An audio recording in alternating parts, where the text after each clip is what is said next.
Deutéronome, chapitre 32. Cieux, prêtez l'oreille, et je parlerai. Terre, écoute les paroles de ma bouche. Que mes instructions se répandent comme la pluie, que ma parole tombe comme la rosée, comme des ondées sur la verdure, comme des gouttes d'eau sur l'herbe. Car je proclamerai le nom de l'Éternel. Rendez gloire à notre Dieu. Il est le rocher. Ses œuvres sont parfaites, car toutes ses voies sont justes. C'est un Dieu fidèle et sans iniquité. Il est juste et droit. S'ils se sont corrompus, à lui n'est point la faute. La honte est à ses enfants, race fausse et perverse. Est-ce l'Éternel que vous en rendrez responsable, peuple insensé et dépourvu de sagesse? N'est-il pas ton Père, ton Créateur? N'est-ce pas lui qui t'a formé et qui t'a affermi? Rappelle à ton souvenir les anciens jours.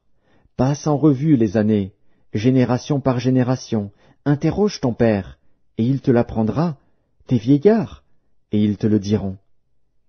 Quand le Très-Haut donna un héritage aux nations, quand il sépara les enfants des hommes, il fixa les limites des peuples, d'après le nombre des enfants d'Israël, car la portion de l'Éternel, c'est son peuple.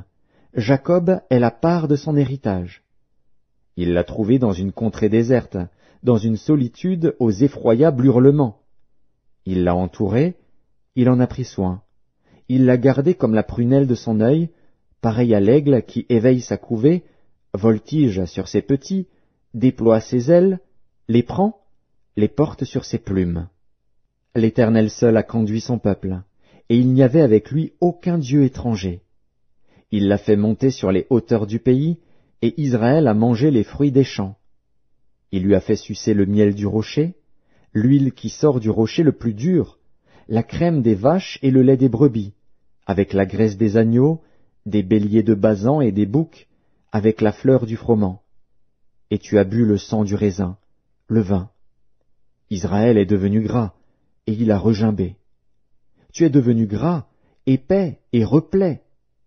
Et il a abandonné Dieu, son Créateur, il a méprisé le rocher de son salut, ils ont excité sa jalousie par des dieux étrangers, ils l'ont irrité par des abominations. Ils ont sacrifié à des idoles qui ne sont pas dieux, à des dieux qu'ils ne connaissaient point, nouveaux, venus depuis peu, et que vos pères n'avaient pas craint. Tu as abandonné le rocher qui t'a fait naître, et tu as oublié le Dieu qui t'a engendré. L'Éternel l'a vu, et il a été irrité, indigné contre ses fils et ses filles. Il a dit, « Je leur cacherai ma face, je verrai quelle sera leur fin. Car c'est une race perverse, ce sont des enfants infidèles. Ils ont excité ma jalousie par ce qui n'est point Dieu, ils m'ont irrité par leurs vaines idoles, et moi, j'exciterai leur jalousie par ce qui n'est point un peuple, je les irriterai par une nation insensée. Car le feu de ma colère s'est allumé, et il brûlera jusqu'au fond du séjour des morts. Il dévorera la terre et ses produits, il embrasera les fondements des montagnes. J'accumulerai sur eux les maux, j'épuiserai mes traits contre eux. Ils seront desséchés par la faim, consumés par la fièvre et par des maladies violentes. J'enverrai parmi eux la dent des bêtes féroces et le venin des serpents. Au dehors, on périra par l'épée, et au dedans, par d'effrayantes calamités. Il en sera du jeune homme comme de la jeune fille, de l'enfant à la mamelle comme du vieillard. Je voudrais dire, je les emporterai d'un souffle, je ferai disparaître leur mémoire d'entre les hommes. Mais je crains les insultes de l'ennemi, je crains que leurs adversaires ne se méprennent et qu'ils ne disent « Notre main a été puissante, et ce n'est pas l'Éternel qui a fait toutes ces choses. » C'est une nation qui a perdu le bon sens, et il n'y a point en eux d'intelligence. S'ils étaient sages, voici ce qu'ils comprendraient, et ils penseraient à ce qui leur arrivera. Comment un seul en poursuivrait-il 1000, et deux en mettraient-ils 10 000 en fuite, si leur rocher ne les avait vendus, si l'Éternel ne les avait livrés? Car leur rocher n'est pas comme notre rocher, nos ennemis en sont juges. Mais leur vigne est du plan de Sodome et du terroir de Gomorrhe. Leurs raisins sont des raisins empoisonnés, leurs grappes sont amères. Leur vin, c'est le venin des serpents, c'est le poison cruel des aspics. Cela n'est-il pas caché près de moi, scellé dans mes trésors? À moi la vengeance et la rétribution, quand leur pied chancellera. Car le jour de leur malheur est proche, et ce qui les attend ne tardera pas. L'Éternel jugera son peuple, mais il aura pitié de ses serviteurs, en voyant que leur force est épuisée, et qu'il n'y a plus ni esclaves ni hommes libres.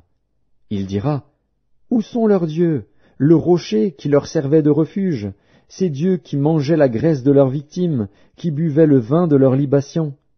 Qu'ils se lèvent, qu'ils vous secourent, qu'ils vous couvrent de leur protection. Sachez donc que c'est moi qui suis Dieu, et qu'il n'y a point de Dieu près de moi.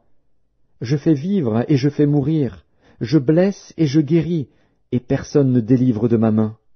Car je lève ma main vers le ciel, et je dis, je vis éternellement. Si j'aiguise l'éclair de mon épée et si ma main saisit la justice, je me vengerai de mes adversaires et je punirai ceux qui me haïssent. Mon épée dévorera leur chair, et j'enivrerai mes flèches de sang, du sang des blessés et des captifs, de la tête des chefs de l'ennemi. Nation, chantez les louanges de son peuple, car l'Éternel venge le sang de ses serviteurs, il se venge de ses adversaires, et il fait l'expiation pour son pays, pour son peuple. Moïse vint et prononça toutes les paroles de ce cantique en présence du peuple. Josué, fils de Nun, était avec lui.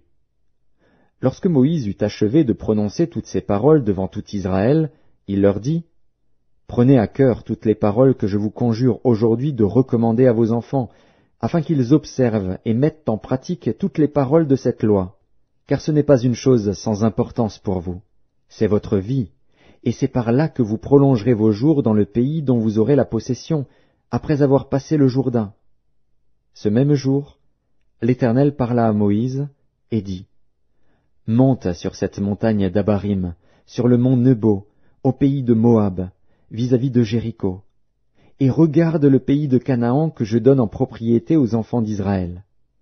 Tu mourras sur la montagne où tu vas monter, et tu seras recueilli auprès de ton peuple, comme Aaron, ton frère, est mort sur la montagne de Hor et a été recueilli auprès de son peuple, parce que vous avez péché contre moi au milieu des enfants d'Israël, près des eaux de Mériba, à Kadès, dans le désert de Tsin, et que vous ne m'avez point sanctifié au milieu des enfants d'Israël. Tu verras le pays devant toi, mais tu n'entreras point dans le pays que je donne aux enfants d'Israël.